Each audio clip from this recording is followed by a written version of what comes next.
नमस्कार, मैं नियाज खान और आप देख रहे हैं एनएमएफ न्यूज। पाकिस्तान और भारत दो नदी के वो किनारे हैं जो कभी मिल नहीं सकते हैं। जानकारों के मुताबिक दोनों की दिशाएं अलग अलग हैं और इन्हीं कारणों से दोनों की नीयत अलग अलग है। लेकिन कुछ लोग हैं जो ये कोशिश करते रहते हैं कि भारत और पाकिस्तान दोनों को साथ मिलकर एक अच्छे पड़ोसी की तरह काम करना चाहिए और आगे बढ़ना चाहिए। इसी कड़ी में पाकिस्तान के एक बड़े बिजनेसमैन ने एक दावा किया है जिसमें कहा गया है कि इमरान खान से बात करने के लिए भारत के पीएम इस्लामाबाद आ सकते हैं।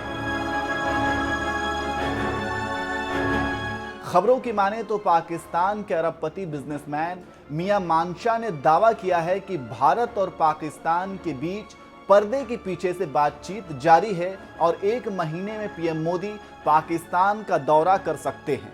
उन्होंने यह भी कहा कि कोई भी अस्थायी शत्रु नहीं होता है, हमें भारत के साथ चीजों को ठीक करने की जरूरत है। जानकारी देते चले कि पाकिस्तान की बहुराष्ट्रीय कंपनी निशात ग्रुप के प्रमुख हैं मियां मानशाह।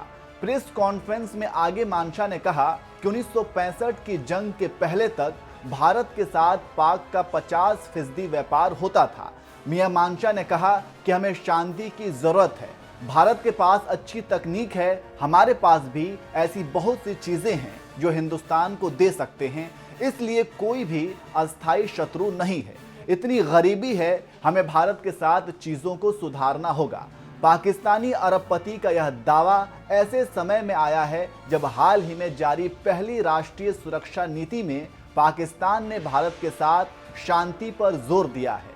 पिछले दिनों राष्ट्रीय सुरक्षा नीति से जुड़े एक अधिकारी ने पाकिस्तानी अखबार एक्सप्रेस ट्रिब्यून से कहा था, हम अगले 100 साल तक भारत के साथ दुश्मनी नहीं चाहते। इस नई नीति में पड़ोसी देशों के साथ शांति पर जोर दिया गया है, लेकिन इस सुरक्षा नीति को लेकर काफी सवाल किए जा रहे हैं और पाकिस्तान का कई तबका नाराज है।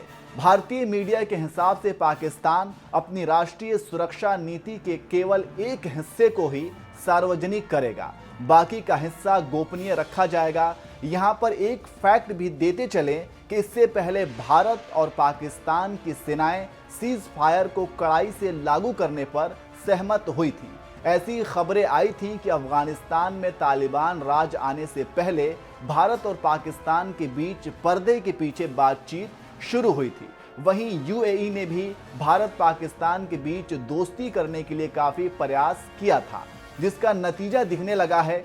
इसके साथ ही साथ पाकिस्तान और पाक आर्मी को समझ आ गया है कि भारत के खिलाफ दुश्मनी करके रहा नहीं जा सकता है और दुनिया के साथ अगर जुड़ना है तो उसके साथ कदम से कदम मिलाकर चलना होगा, नहीं तो आज जो हाल है आगे उससे भी बुरा हाल होगा। क्योंकि दुनिया की बड़ी कंपनियां भारत तो आती हैं लेकिन पाकिस्तान जाने से कतराती हैं और इसका एक ही कारण है आतंकवाद। पाकिस्तान का जब से जन्म हुआ वो भारत के खिलाफ आतंकवादी ही पैदा करता रहा है, जिसका नतीजा आज उसे दिख रहा है। यही कारण है कि पिछले 70 सालों से लाखों खून बहाने के बाद पाकिस्तान के हुक्मरानों के दिमाग ठिकाने पर आया है और अब भारत के साथ दोस्ती की बात कर रहे हैं और उसी का नतीजा है कि बिजनेसमैन भी अब उसी की भाषा बोल रहे हैं और कह रहे हैं कि भारत के साथ पाकिस्तान को अमन की बात करनी चाहिए। देखना होगा क्या होता है और कब मोदी पाकिस्तान जाते हैं।